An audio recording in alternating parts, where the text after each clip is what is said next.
Bienvenue sur la chaîne Les Célébrités.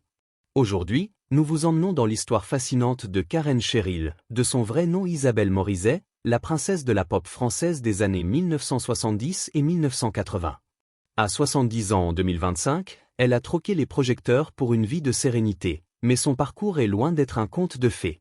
Derrière les tubes disco, les émissions télévisées à succès, et son sourire éclatant se cachent des trahisons dévastatrices, des chagrins d'amour tues, et une lutte constante pour rester fidèle à elle-même dans une industrie impitoyable. Comment une jeune fille passionnée par la batterie est-elle devenue une icône? Pourquoi a-t-elle tourné le dos à la gloire? Et quelle vérité se dissimule derrière son silence? Cette vidéo dévoile les coulisses d'une vie marquée par le glamour, la douleur et la résilience. Des auditions qui ont changé son destin aux décisions audacieuses qui ont redéfini sa liberté. Abonnez-vous, activez la cloche, et plongez dans cette saga captivante. Quel souvenir de Karen Cheryl vous marque le plus? Partagez-le dans les commentaires. Une enfance rythmée par la musique. Née Isabelle Morizet le 19 juillet 1955 à Saint-Germain-en-Laye, en France, Karen Cheryl grandit dans une famille modeste mais aimante. Dès son plus jeune âge, elle déborde d'énergie et d'une passion dévorante pour la musique. J'étais toujours en train de chanter ou de taper sur quelque chose, confiera-t-elle dans une interview à Paris Match en 2005. À une époque où les petites filles sont rarement encouragées à jouer de la batterie, Isabelle choisit cet instrument audacieux. La batterie, c'était ma façon de m'exprimer, dira-t-elle. Sous la tutelle de son oncle, Jean-Louis Vial, un batteur de jazz renommé, elle perfectionne son talent. À 15 ans, elle enregistre une maquette avec des musiciens professionnels, capturant une voix brute et une énergie indéniable. C'était ma première fois en studio, et j'étais fasciné, racontera-t-elle. Son talent lui vaut le premier prix du Conservatoire de Saint-Germain-en-Laye, partagé avec un jeune batteur qui deviendra plus tard collaborateur de Johnny Hallyday. C'était un signe que j'étais sur le bon chemin, dira-t-elle avec un sourire nostalgique. Pourtant, rien n'est gagné. Après un baccalauréat obtenu avec une mention passable, Isabelle envisage une carrière scientifique, pensant que la musique est un rêve trop risqué. Mais le destin en décide autrement. Sa maquette refait surface et attire l'attention de Max Sanfou, un éditeur musical, qui organise une audition avec Claude Carrère, producteur de Sheila. C'est Humbert Petrucci, alias Memé Ibache, qui voit en elle une étoile. En 1974, à 19 ans, Isabelle devient Karen Cheryl, lançant une carrière qui bouleversera sa vie. L'enfance musicale d'Isabelle vous inspire-t-elle? Dites-le nous dans les commentaires. L'ascension fulgurante d'une reine du disco. En 1976, Karen Cheryl explose avec son single Sing to Mettre Mama, un hymne disco qui la propulse au rang de star nationale. C'était comme un tourbillon, confiera-t-elle à France Dimanche. Elle adopte une image glamour, queue de cheval haute, tenue scintillante et une énergie débordante. Elle part à New York pour se former à la scène, s'inspirant des icônes américaines comme Donna Summer. Je voulais être plus qu'une chanteuse, je voulais performer, dira-t-elle. Ses tubes s'enchaînent. Show Me Your Man, 1978, Io Pizme, 1981, adapté en français par Didier Barbelivien, et La Marche des Machos. Chaque single grimpe dans les classements, et ses apparitions télévisées, notamment dans les émissions de Mariti et Gilbert Carpentier, en font un visage incontournable. En 1980, les Carpentier lui offrent une émission numéro 1, à condition qu'elle chante en français. Sing to Mettre Mama devient Chante pour nous Mama, un succès retentissant qui lui vaut un disque d'or. Mais derrière le glamour, Karen est sous pression. Son producteur, Claude Carrère, et son manager, Memé Ibache, contrôlent tout, son image, ses chansons, même sa langue. J'étais un produit, pas une partenaire, confiera-t-elle dans une interview à Europe 1 en 2001. En coulisses, elle lutte pour préserver son authenticité. Je souriais sur scène, mais parfois, je me sentais prisonnière, dira-t-elle. Les débuts de Karen Cheryl vous rappellent-ils l'âge d'or du disco? Partagez vos souvenirs. Les désillusions d'une icône. Au sommet de sa gloire, Karen fait face à des choix cruciaux. En 1984, Disney lui propose de devenir ambassadrice officielle en France, un rôle qui promet une visibilité mondiale. Mais elle refuse. Je ne voulais pas être une poupée dans un monde aseptisé, expliquera-t-elle à Le Figaro en 2010. Ce choix, libérateur, a un coût. Ses singles suivants, Vive les hommes, Maman, La plus belle du monde, Feeling, ne retrouvent pas la gloire passée. Le public voulait la Karen de 1976, pas celle que je devenais, confiera-t-elle. Sa relation avec Mumé Ibash se détériore. Il voyait en moi une marionnette, pas une artiste, dira-t-elle. Sa carrière pop s'essouffle lentement, et au milieu des années 1980, elle disparaît des charts. Mais Karen ne s'efface pas, elle se réinvente. Elle devient animatrice télévisée, présentant Vitamine et Hugo Délire, des émissions jeunesse qui séduisent une nouvelle génération. J'adorais parler aux enfants, ils étaient authentiques, racontera-t-elle. Ce virage stratégique maintient sa présence dans la culture populaire, mais masque son passé de star. La réinvention de Karen vous impressionne-t-elle? Dites-le nous. Une trahison dévastatrice. Au cœur de sa célébrité, Karen vit une trahison qui marque sa vie.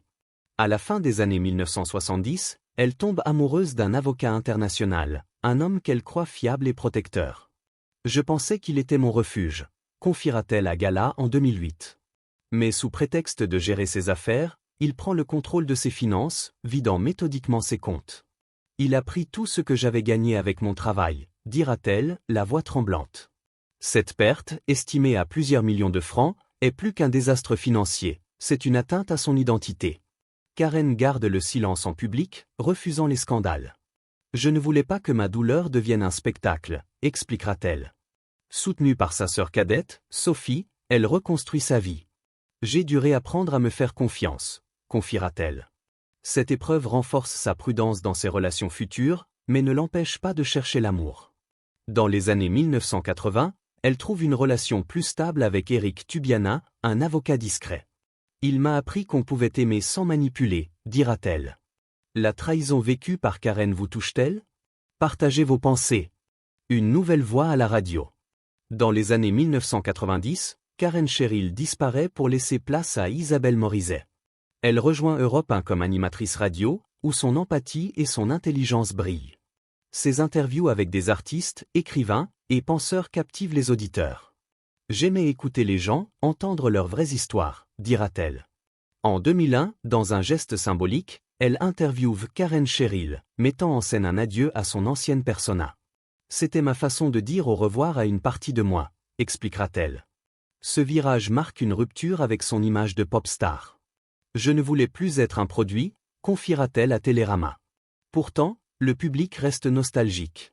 Ses anciennes chansons ressurgissent dans des émissions rétro, et certaines prestations, comme Chéri Chéri dans Été parti en 2002, suscitent des controverses. Des rumeurs affirment qu'elle a été écartée des années bonheur pour avoir refusé de chanter en direct. C'est faux. J'ai quitté l'émission à cause du comportement inapproprié de l'animateur, clarifiera-t-elle. Cette période montre sa détermination à contrôler son image. La transition d'Isabelle vers la radio vous surprend-elle? Dites-le nous. Le poids de l'apparence. Dans une industrie obsédée par la jeunesse, Karen Cheryl subit une pression constante sur son apparence. Dès ses 31 ans, des rumeurs de chirurgie esthétique émergent. On parlait de lifting avant même que je commence à vieillir, dira-t-elle avec agacement dans Le Point. Elle admet une rhinoplastie et des soins dentaires pour se sentir mieux, mais ni les liftings. Je fais toujours du 34, et mon visage évolue naturellement, affirmera-t-elle.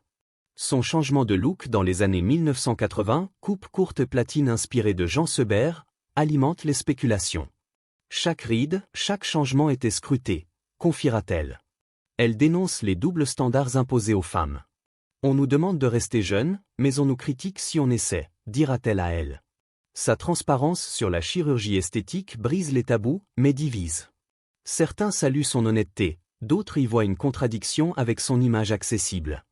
Mon corps, mes choix, répondra-t-elle fermement. L'honnêteté de Karen sur son apparence vous inspire-t-elle? Partagez votre avis. Protéger son fils des projecteurs. La vie privée d'Isabelle devient son refuge, notamment avec la naissance de son fils, Oscar, en juillet 1995, avec Jean-Claude Gauting, illustrateur et romancier. Oscar a tout changé, dira-t-elle à Gala. Leur relation, bien que non officialisée par un mariage, est fondée sur le respect. Nous sommes deux parents qui s'aiment différemment, mais qui adorent leur fils, expliquera-t-elle. Isabelle protège farouchement Oscar de la célébrité. Il a le droit de choisir sa vie, affirmera-t-elle. Oscar, passionné par la musique électronique sous le pseudonyme Agleia, rejette l'ombre de la gloire de sa mère. Je ne veux pas qu'on le définisse par moi, dira-t-elle.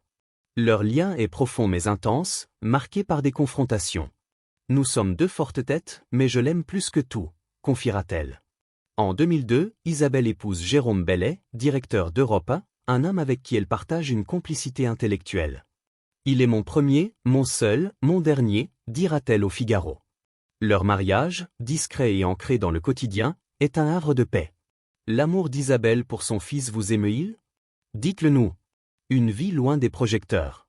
En 1999, Isabelle enregistre un album discret au Québec avec Dire Garçon, reprenant des classiques français.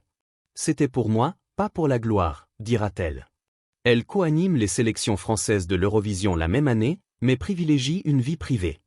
J'avais besoin de respirer, confiera-t-elle. Elle refuse les rééditions de ses albums de Karen Cheryl, bloquant les coffrets rétrospectifs. Karen appartient au passé. Je suis Isabelle maintenant, expliquera-t-elle à Télérama. En 2025, à 70 ans, Isabelle vit loin du tumulte, à Paris, entourée de livres, de musique et de ses proches. Je cuisine, je lis, je ris avec ceux que j'aime, dira-t-elle. Elle évite les tabloïds, corrigeant les rumeurs seulement quand nécessaire. La célébrité m'a appris à chérir la liberté, confiera-t-elle. Sa vie, désormais centrée sur la simplicité, est une victoire sur les pressions du passé. La décision d'Isabelle de quitter la gloire vous touche-t-elle? Partagez vos pensées. Un héritage de résilience. Karen Cheryl, devenue Isabelle Morizet, est plus qu'une ancienne star de la pop, elle est une survivante. Ses tubes disco ont marqué une génération, mais son véritable héritage réside dans sa capacité à se réinventer.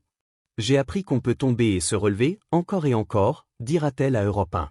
Sa transparence sur la chirurgie esthétique, la trahison financière et les défis de la célébrité a ouvert des conversations sur des sujets tabous. Elle inspire par son refus de se conformer. Je ne voulais pas être une poupée, mais une femme, confiera-t-elle. Ses émissions radio et télé ont touché des millions, et son choix de protéger son fils montre une force rare. En 2025, elle envisage d'écrire un livre sur son parcours. Je veux raconter mon histoire, pas celle qu'on a fabriquée pour moi, tiste-t-elle. Son parcours prouve que la paix est plus précieuse que la gloire. Quel aspect de l'héritage d'Isabelle vous inspire le plus? Dites-le nous. Une vie au-delà des lumières. Karen Cheryl a dansé sous les projecteurs, mais Isabelle Morizet a choisi la liberté. De la jeune batteuse passionnée à l'animatrice radio respectée, elle a surmonté les trahisons, les jugements et les attentes pour trouver la paix. Merci, Isabelle, pour avoir montré que la résilience est la plus belle des mélodies. Que pensez-vous de l'histoire de Karen Cheryl? Laissez votre commentaire, likez, partagez, et abonnez-vous pour plus de récits sur les icônes de la pop. À bientôt!